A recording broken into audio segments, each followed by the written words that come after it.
Good morning, this is Jeff with Sewer Tech Northwest. Today we're at property address 32366 Old Oak Drive here in Tangent. We're located out right next to we're actually sitting right at the tank connection going through there's a 6-inch PVC clean out.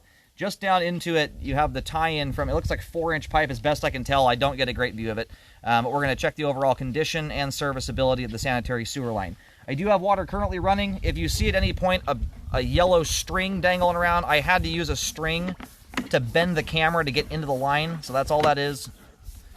And we do have standing water right at the well, we actually are going back into some more here. So we'll see how this all looks when it's drained out at the end.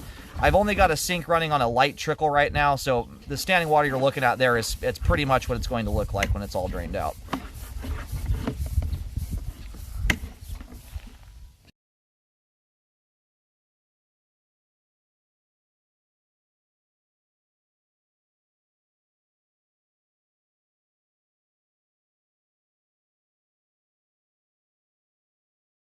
And then we, looks like the line next down here to 3-inch pipe. We're likely, we'll go locate here in just a moment. This is probably about where the line goes into the house here. All right, we're gonna go locate and see if we're back inside the house. All right, just located the camera head here. We are back inside the house. Right now we're sitting just outside the master bathroom, so we're well within the home here at this point.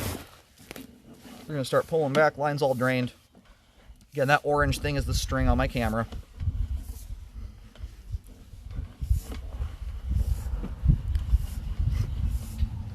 The standing water towards the end of the line here is rather significant. We'll get our best view here in a moment when everything's fully drained.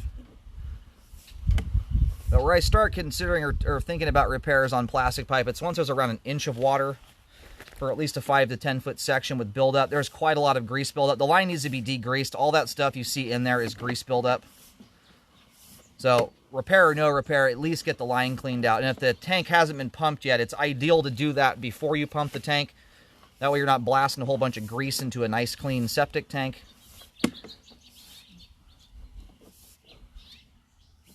And right about here is where the belly looks like it starts at. It's about 12 feet.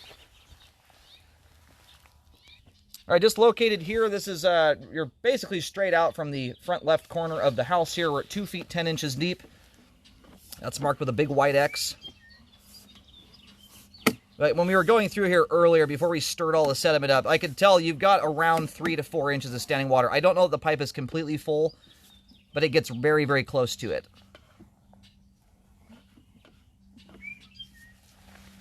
I put another marking down here about 3 feet deep. If I remember correctly, I think we go in and out of a belly. Yeah, you've got another one right here, right at the connection to the tank. And there was a lot of buildup. You could see it right when we dropped in, when I was doing my little intro there. You had a whole bunch of stuff sitting right inside this. Now, you've got a break in between bellies, but generally when you're going to do this repair like this, you're going to do it in one continuous piece. So I recommend everything from essentially the connection to the tank here that we're going through to 12 feet. That's going back towards the home in this circumstance. Be repaired. You've got 2 bellies back to back, both of which are holding at minimum 2 inches of standing water. It looks like it's getting up closer to around 3 inches of water with significant buildup. And you've got some very significant grease buildup throughout the rest of the line going back into the home. So I'd recommend the line be cleaned and repaired. If the repairs aren't done, still get it cleaned because you've got 1/4 to 1/2 inch thick grease buildup throughout the parts of the line that don't have standing water in it. All right, it's all mapped out with white paint. After any repair work and drain cleaning work for that matter is done, make sure a rescope is done to check it. It's very important to do that. Aside from the belly there, the rest of the line we scoped going back into the interior appears to be in good shape, has good flow and is functioning properly. Overall, because of the bellies and the buildup, the line is functioning, but it's draining slower than it should. That slow drain is what leads to buildup and potential blockages.